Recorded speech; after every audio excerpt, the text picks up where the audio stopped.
Use a ausência para aumentar o respeito e a honra. Julgamento circulação em excesso faz os preços caírem. Quanto mais você é visto e escutado, mais comum vai parecer. Se você já se estabeleceu em um grupo, ao se afastar temporariamente, você se tornará uma figura mais comentada, até mais admirada. Você deve saber quando se afastar. Crie valor com a escassez. A lei transgredida e a lei observada Sir Guillaume de Balaun era um trovador que perambulava pelo sul da França na Idade Média, indo de castelo em castelo, recitando poemas e representando o papel do perfeito cavaleiro. No castelo de Javiac ele se apaixonou pela bela dona da casa, Madame Guilhelma de Javiac. Ele cantava para ela suas canções, recitava os seus poemas e era seu parceiro no xadrez. Aos poucos, ela acabou se apaixonando por ele. Guillaume tinha um amigo, Sir Pierre de Barjac, companheiro de viagem e também hóspede do castelo. Pierre também se apaixonou por uma senhora em Javiac, a graciosa, porém temperamental, Vierneta. O camelo e as varetas flutuantes. O primeiro homem que viu um camelo fugiu. O segundo se aventurou a chegar perto. O terceiro ousou passar um laço pelo seu pescoço. Nesta vida, a familiaridade domestica tudo, pois o que pode parecer terrível ou bizarro, quando o nosso olhar tem tempo para se acostumar, torna-se comum. E por falar nisso, ouvi dizer que umas sentinelas que vigiavam a praia vislumbraram ao longe algo flutuando. Não resistiram e gritaram: "Uma vela! Uma vela! Um poderoso navio de guerra!" 5 minutos depois era um barco à vela. Depois um esquife, em seguida um fardo, e finalmente, algumas varetas flutuando. Sei de muita gente a quem esta história se aplica a gente a quem a distância amplia, mas que de perto não vale nada. Fábulas Cercionadas, Jean La Fontaine, 1621-1695. Mas um dia, Pierre e Vierneta tiveram uma violenta briga. Ela o mandou embora, e ele foi pedir ajuda ao amigo Guillaume para fazerem as pazes. Guillaume ia se afastar do castelo por uns tempos, mas ao voltar, várias semanas depois, ele fez a sua mágica e Pierre, e a senhora se reconciliaram. Pierre sentiu que o seu amor estava 10 vezes mais forte, que não havia amor mais forte, de fato, do que se segue a uma reconciliação. Quanto mais forte e prolongada a divergência, ele disse para Guillaume, mais doce o sentimento que vem com a paz e a reaproximação. Como trovador, Sir Guillaume se orgulhava de ter experimentado todas as alegrias e tristezas do amor. Ao escutar o que o amigo lhe dizia, ele também quis conhecer o prazer da reconciliação depois de uma briga. Por isso ele fingiu estar com muita raiva de Lady Guilhelma, parou de lhe mandar cartas de amor e deixou o castelo abruptamente, mantendo-se afastado mesmo durante os festivais e a época de caça. Isso deixou a jovem senhora enlouquecida.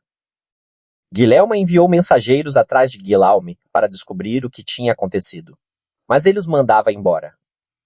Ele achava que tudo isso a deixaria zangada, forçando-o a implorar a reconciliação como tinha acontecido com Pierre. Mas ao contrário, a sua ausência teve o efeito oposto. Guilhelma ficou ainda mais apaixonada. Agora a senhora perseguia o seu cavaleiro, enviava mensageiros e bilhetes de amor. O que não era comum, uma senhora jamais perseguia o seu trovador. E Guillaume não gostou disso. O atrevimento de Guilhelma o fez pensar que ela havia em parte perdido a sua dignidade. Não só ele não tinha mais certeza quanto ao seu plano, como não estava mais certo a respeito da sua senhora. Finalmente, depois de vários meses sem saber de Guillaume, Guilhelma desistiu. Não lhe enviou mais mensageiros, e ele começou a pensar, será que ela estava zangada? Talvez o plano tivesse funcionado, afinal de contas. Melhor assim. Ele não esperaria mais era tempo de se reconciliarem. Vestiu então a sua melhor túnica. Adornou o cavalo com o seu elegante jais, escolheu um elmo magnífico e se dirigiu para Javiac. As 5 virtudes do galo, quando servia ao duque Ai de Lu, Tianjao, ressentido da sua obscura posição, disse ao seu senhor, vou sair por aí, bem longe, como um ganso das neves. O que quer dizer com isso? Perguntou o duque. Está vendo o galo? Disse Tan respondendo. Sua crista é símbolo de civilidade. Suas esporas poderosas sugerem força. Sua ousadia enfrentando qualquer inimigo denota coragem. Seu instinto para convidar os outros a dividir o alimento mostra benevolência. E finalmente, e não menos importante por isso, sua pontualidade marcando a hora, a noite toda nos dá um exemplo de veracidade.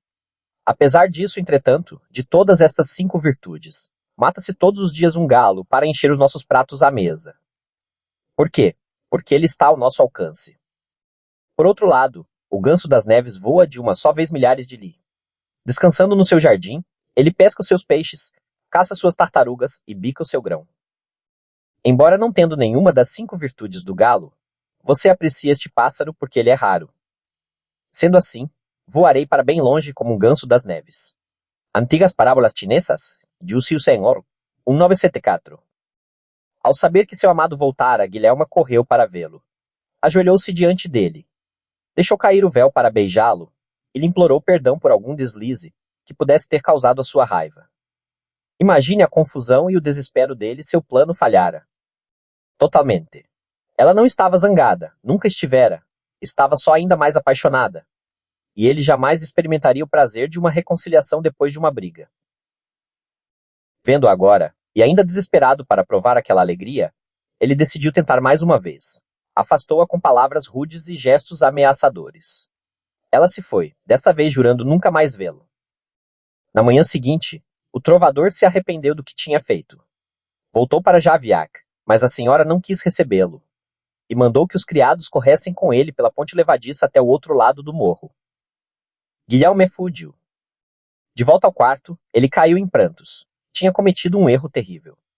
Durante todo o ano seguinte, impossibilitado de ver a sua senhora, ele experimentou a terrível ausência, que só faz inflamar o amor. Escreveu um dos seus mais belos poemas. Meu canto se eleva implorando misericórdia. E mandou muitas cartas a Guilherme, explicando o que tinha feito e pedindo perdão. Depois de muito, Lady Guilherme, lembrando-se das suas belas canções, da sua figura elegante, da sua habilidade nas artes da dança e da falcoaria, passou a desejá-lo de volta.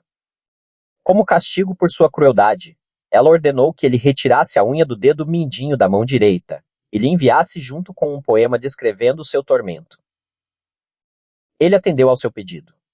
Finalmente, Guilherme de Balaão conseguiu provar a grande sensação, uma reconciliação ainda maior do que a do seu amigo Pierre. Interpretação tentando descobrir as alegrias de uma reconciliação. Guilherme de Balaão comprovou a veracidade da lei da ausência e da presença. No início, você precisa se fazer mais presente aos olhos do outro. Se você se ausenta cedo demais, pode ser esquecido. Depois que a pessoa amada já está envolvida emocionalmente, e o amor já está cristalizado, a ausência inflama e excita. Não explicar a sua. A ausência é ainda mais excitante. A outra pessoa supõe a culpa. É dela.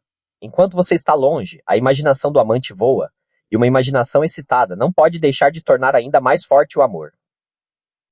Inversamente, quanto mais Guilherme perseguia Guilherme, menos ele a amava. Ela se tornara presente demais, acessível demais, sem dar espaço para a imaginação e fantasias dele, de tal forma que ele se sentia sufocado nos seus sentimentos. Quando ela finalmente parou de lhe enviar mensageiros, ele conseguiu respirar de novo e voltar ao seu plano. O que se retrai, o que se torna escasso, de repente parece merecer o nosso respeito e estima. O que permanece tempo demais, saturando-nos com sua presença, desperta o nosso desprezo. Na Idade Média, as senhoras exigiam constantemente de seus cavaleiros provas de amor, enviando-os para longas e árduas buscas, tudo para criar uma oscilação entre ausências e presenças. Na verdade, se Guilherme não tivesse se adiantado abandonando antes a sua senhora, ela talvez fosse forçada a mandá-lo embora, criando ela mesma uma ausência. A ausência enfraquece as paixões medíocres e inflama as grandes paixões, como o vento apaga a chama de uma vela e atiça-as de uma fogueira. La Rochefoucauld, 1613-1680. A lei observada. Durante muitos séculos, os assírios governaram a Ásia Superior com punho de ferro. No século VIII a.C., entretanto, o povo de Média se revoltou e finalmente se libertou deles. Os medos tiveram então que formar um novo governo. Determinados a evitar qualquer forma de despotismo, eles se recusaram a dar o poder máximo a um só homem, ou estabelecer uma monarquia. Sem um líder, entretanto, o país em breve entrou no caos, dividindo-se em pequenos reinos, com aldeias lutando umas contra as outras. Numa delas vivia um homem chamado Deioces, que começou a ficar famoso como uma pessoa justa e capaz de resolver disputas. Ele fazia isso tão bem, de fato, que logo todos os conflitos legais eram levados à sua presença para serem julgados, e o seu poder crescia. No país inteiro a lei estava desacreditada, os juízes eram corruptos, e ninguém confiava nos tribunais para resolver os seus problemas, preferindo recorrer à violência. Quando a notícia se espalhou sobre a sabedoria, a incorruptibilidade e a inabalável imparcialidade de Deioces, as aldeias medas em peso vieram lhe pedir para resolver todos os tipos de problemas. Em pouco tempo, era ele o único juiz naquela terra. No auge do seu poder, Deioces de repente deu um basta naquilo. Não ia mais se sentar na cadeira do juiz, não ouviria mais os litígios, não resolveria mais nenhuma disputa entre irmãos, nem aldeias. Dizendo gastar tempo demais, cuidando dos problemas dos outros, a ponto de esquecer os seus próprios negócios, ele se retirou de cena. O país mais uma vez entrou no caos.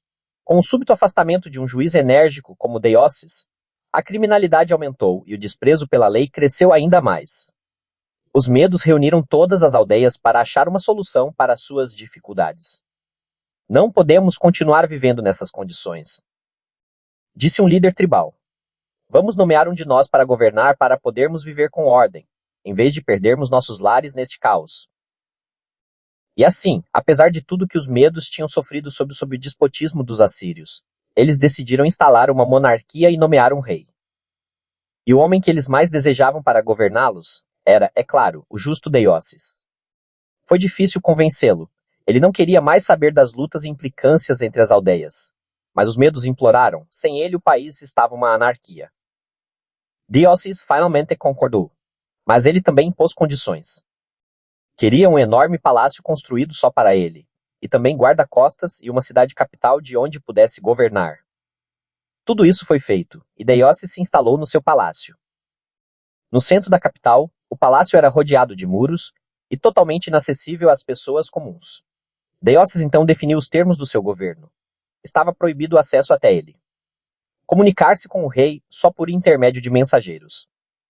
Ninguém na corte real podia vê-lo mais de uma vez por semana, e mesmo assim só com autorização.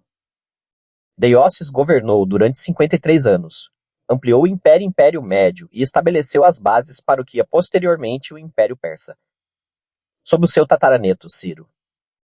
Durante o reinado de Deioces, o respeito que o povo tinha por ele foi, aos poucos, se transformando em adoração.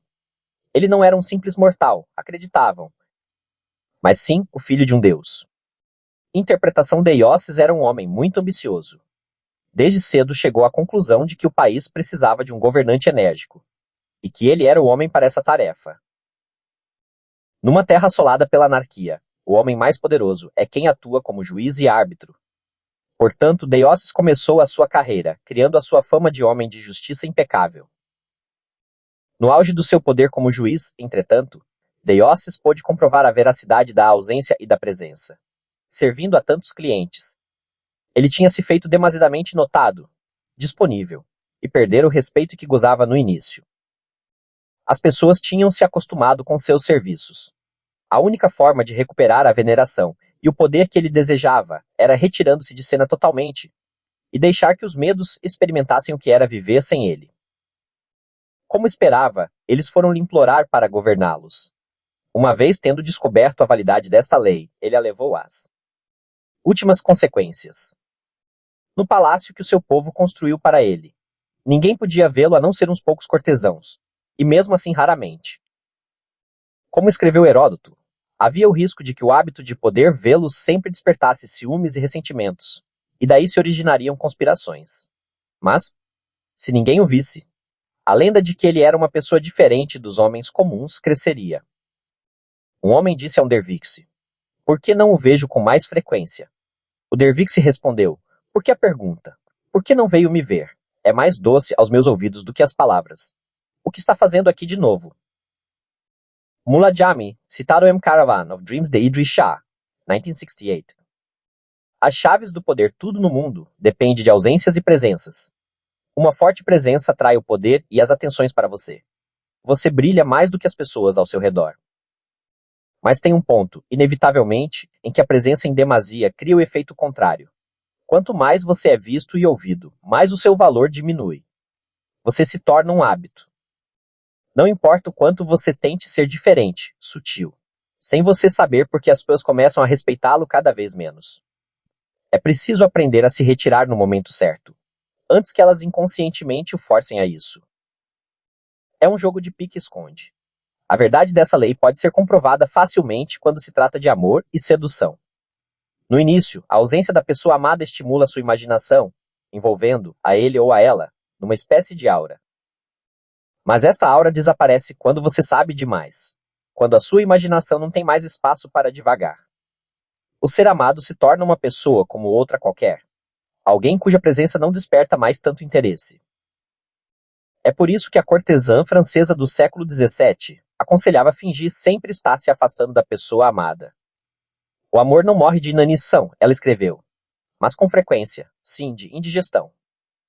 Quando você se permite ser tratado como uma pessoa qualquer, já é tarde demais, já foi engolido e digerido. Para que isso não aconteça, você tem de deixar que o outro anseie pela sua presença. Imponha respeito, ameaçando-o com a possibilidade de perdê-lo para sempre. Crie um padrão de presenças e ausências. Depois de morto, tudo relacionado com você muda. Você fica imediatamente envolto numa aura de respeitabilidade. As pessoas se lembram das críticas que lhe fizeram, das discussões que vocês tiveram, e ficam cheias de arrependimento e culpa. Elas sentem falta de uma presença que não voltará mais, mas você não precisa. Esperar até morrer, afastando-se totalmente por uns tempos. Você cria uma espécie de morte anterior à morte. E quando voltar, será como se tivesse voltado do outro mundo. Um clima de ressurreição ficará associado a você. E as pessoas se sentirão aliviadas com a sua volta. Foi assim que Deioces conseguiu ser rei. Napoleão estava reconhecendo a lei da ausência e presença quando disse: "Se me virem com frequência no teatro, o povo vai deixar de me notar." Hoje, no mundo imerso em presenças pelo excesso de imagens, o jogo do retraimento é ainda mais eficaz. Raramente sabemos quando nos retirar, e nada parece acontecer na privacidade. Portanto, nos espanta alguém conseguir desaparecer por livre vontade. Sabendo quando desaparecer, romancistas como George de Salinger e Thomas Pynchon criaram um séquito de fiéis devotos. Outro aspecto mais corriqueiro desta lei, mas que demonstra ainda melhor a sua verdade, é a lei da escassez na economia. Retirando um produto do mercado, você cria instantaneamente um valor. Na Holanda do século XVII, as classes mais altas queriam fazer da tulipa, mais do que simplesmente uma linda flor, queriam que ela fosse uma espécie de símbolo de status. Tornando-a escassa no mercado, quase impossível de ser obtida, eles induziram ao que mais tarde se chamou de tulipomania. Uma única flor passou a valer mais do que o seu peso em ouro. Da mesma forma, no século XX, o Marchand Joseph Duvin fez questão de que os quadros que vendia fossem os mais difíceis e raros de se encontrar. Para manter seus preços elevados e o seu status lá em cima, ele comprava coleções inteiras e as guardava no porão. Elas se transformavam em algo mais do que simples telas, eram objetos de fetiche, mais valiosos por sua raridade. Você pode ter todos os quadros de $50.000 que desejar, isso é fácil, disse ele certa vez. Mas quadros de $250.000, é preciso saber como. Imagem o sol. Só valorizamos quando ausente. Quanto mais longo o período de chuvas, mais se deseja o sol. Com dias de calor em demasia, o sol cansa. Aprenda a se manter apagado e a fazer com que as pessoas exijam a sua volta.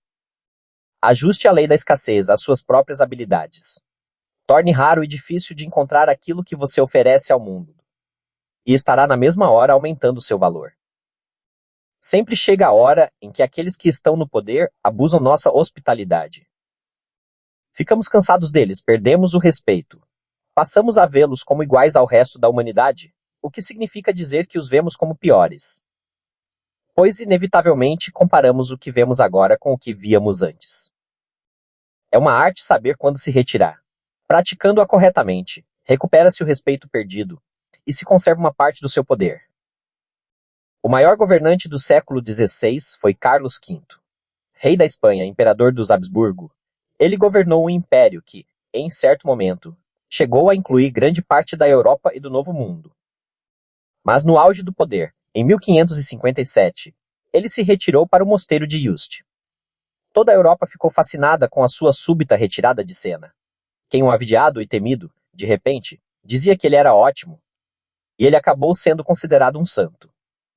Em épocas mais recentes, a atriz de cinema Greta Garbo nunca foi tão admirada quanto depois que se aposentou, em 1941. Para alguns, ela se ausentou cedo demais, tinha 30 e poucos anos. Mas ela sabiamente preferiu decidir quando sair de cena, em vez de esperar que a plateia se cansasse dela.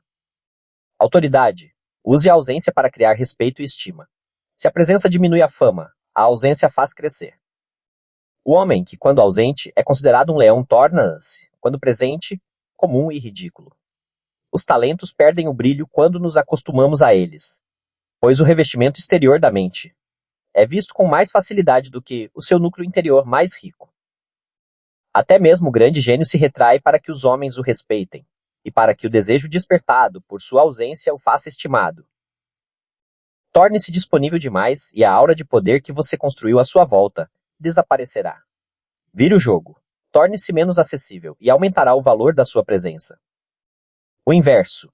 Esta lei só se aplica depois que já se alcançou um certo nível de poder. A necessidade de se retirar de cena só aparece depois que você se estabeleceu a sua presença. Afaste-se cedo demais, e você não será mais respeitado. Será simplesmente esquecido. Quando você estiver começando a atuar no palco do mundo, crie uma imagem que possa ser reconhecida, reproduzida e vista por toda parte. Enquanto você não alcançar esse status, a ausência é perigosa. Em vez de atiçar as chamas, ela as extinguirá.